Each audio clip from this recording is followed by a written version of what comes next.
और उसमें से 9 रत्न निकले हुए थे। समुद्र मंथन में 9 रत्न निकलने वाले थे। इस खबर को सुन के देवगण राक्षस सभी वहां पे इकट्ठा हो गए उस रत्न को हासिल करने के लिए। और महादेव की ऐसी कृपा कि जब समुद्र मंथन हुआ तो उसमें पहला ही रस जो निकला वो हलाहल मतलब जहर। अब जहर के पिए सभी लोग भागने लगे, नहीं नहीं भैया हमको जहर नहीं चाहिए, ये कौन लेगा 9 रुपए के 8 रत्न पड़ा उसमें से हम लोग ले लेंगे मगर ये जहर हम लोग नहीं लेंगे। अब ब्रह्मा विष्णु महेश सब परेशान हो गए। ब्रह्मा जी विष्णु जी कहे अगर इस जहर को किसी ने ग्रहण नहीं किया ये धरती में जाएगा और सृष्टि का सर्व नाश हो जाएगा। सब परेशान हो गए कि अब इसका हल कहां से निकले। तब उन्हें अचानक भोले बाबा का ध्यान आया। भोले बाबा हिमालय पर्वत पे अपनी धुनी लगाए रहे थे। ब्रह्मा जी पहुंचे और विष्णु जी पहुंचे, नमस्कार हुआ। बोले कैसे गुरुवर यहाँ पे आप लोग पधारे हैं? बोले महादेव एक बहुत बड़ा संकट आ चुका है हम लोगों के ऊपर और उस संकट का निवारण सिर्फ आप ही कर सकते हैं। कहे कैसे? कहीं समुद्र मंथन हुआ था और उसमें से 9 रत्न निकलने वाला था। उस 9 रत्न को हासिल करने के लिए हम सब देव देवता दानोश्वर इकट्ठा हुए थे मगर नसीब ऐसा कि पहला ही जो रत्न निकला वो जहर निकला हलाहल। अब उसे लेने के लिए कोई तैयारी नहीं है। तो बोले इसमें मैं क्या कर सकता हूँ, हमें तो दुनिया से मतलब नहीं, हमें 9 रत्न नहीं चाहिए। भोले बाबा का हिसाब साफ इनकार कर दिया। बोले अरे नहीं प्रभु, अब इस जहर को अगर कोई ग्रहण कर सकता है तो सिर्फ आप, और अगर आप इस जहर को ग्रहण नहीं किए तो सृष्टि का सर्वनाश निश्चित है। तब जाके सभी के कहने के पश्चात शंकर भगवान ने उस जहर को अपने शरीर में उतारा था और उस जहर का प्रकोप इतना था कि उस जहर के अंदर जाते ही इनका पूरा का पूरा शरीर लाल पीला हरा सा नीला होने लगा। अब भोले बाबा को बचाने के लिए 30 दिन तक उनके बदन पे धतूरा भांग ये सब का लेप लगा गया और गंगा जल का स्नान हुआ। 30 दिन उनको पूरा स्नान कराया गया, लेप लगाया गया। देखो आज भी लगाते हैं शिवलिंग पे लेप। तब जाके उनका शरीर शांत हुआ। इसके पश्चात वो जहर नष्ट हुआ। उसी दिन से हम 30 दिन का सावन मनाते हैं। किया संकोच ना विष को पीने में, ऐसे हमारे भोले बाबा। दुनिया हीरा रतन चाहती है और जहर अगर कोई ग्रहण करता है तो वो सिर्फ हमारे भोलेनाथ है। और इन्हें मनाने के लिए कुछ ज्यादा नहीं लगता है, धतूर चढ़ा दे कि दुनिया में कहूं नहीं पूछे, भांग चढ़ा जाए, जल चढ़ा जाए, बिना पैसा गाता है। ऐसे हमारे देव किया संकोच ना विष को पीने में, हर काशी के वासी बैठे हैं मक्के मदीने में। उसने देखा होगा हर काशी के वासी बैठे हैं मक्के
निर्मला यादव जी की तरफ से गुरु का आशीष आया है। माता रानी की झोलियां हमेशा भरती रहे। जब समुद्र मंथन हो और हलाहल निकला, उसको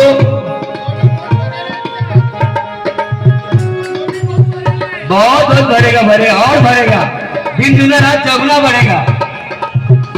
काशी के वासी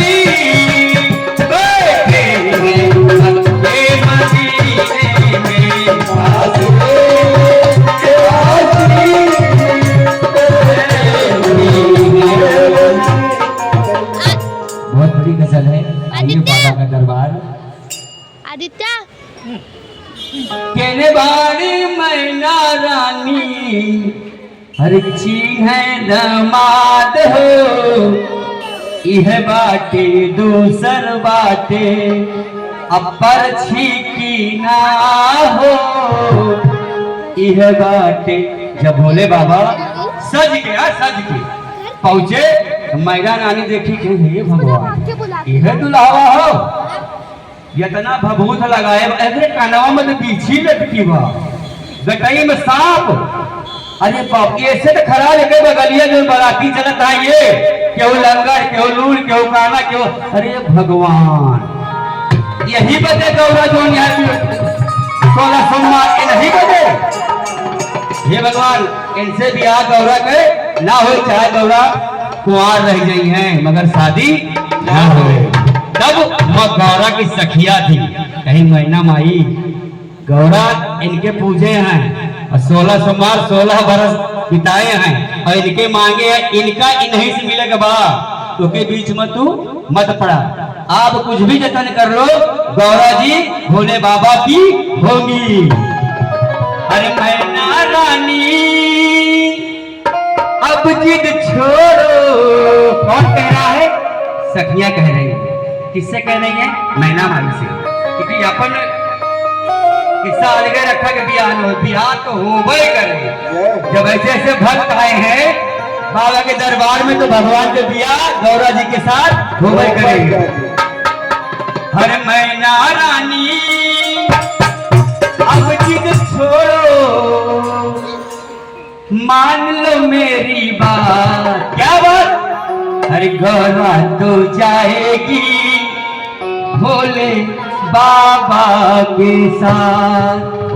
गौरा तो, अगर सब लोग चाहते हैं बाबा के साथ गौरा का बियाह हो, भजन में साथ दीजिएगा।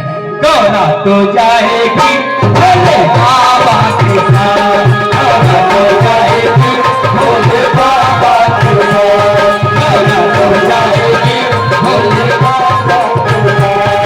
अरे मैना रानी अब जिद छोड़ो, मैना रानी अब जिद छोड़ो, मान मेरी बात। सभी लोग उठाइए, जो जो चाहते शंकर भगवान के बियाह पार्वती मैया से हो जाए, और जे ना चाहे मत उठाइए।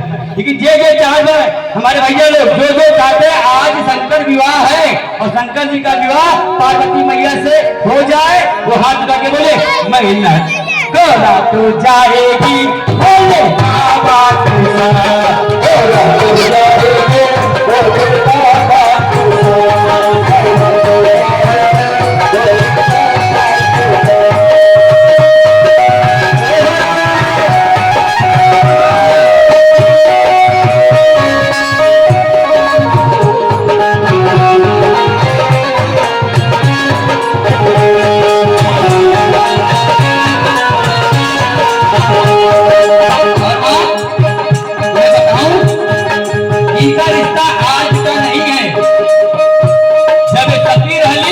यही रहली जन्म जन्म के ये दोनों साथी, एक दिया है तो एक है बात।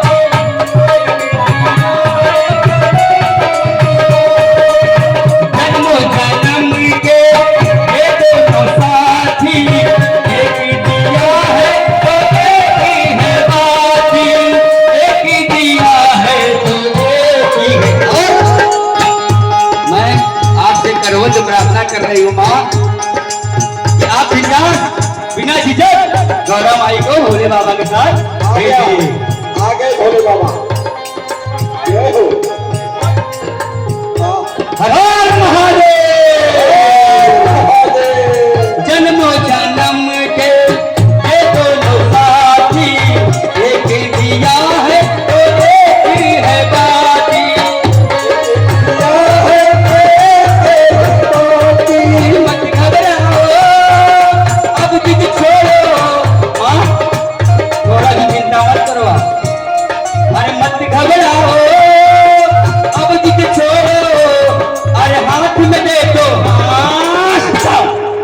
भाई बड़ा बेकार आदत है हमारा हाथ उठवाने की, क्योंकि हाथ आप जितना बार उठाओगे उतना बार माता रानी दरबार में हाजिरी लगेगी।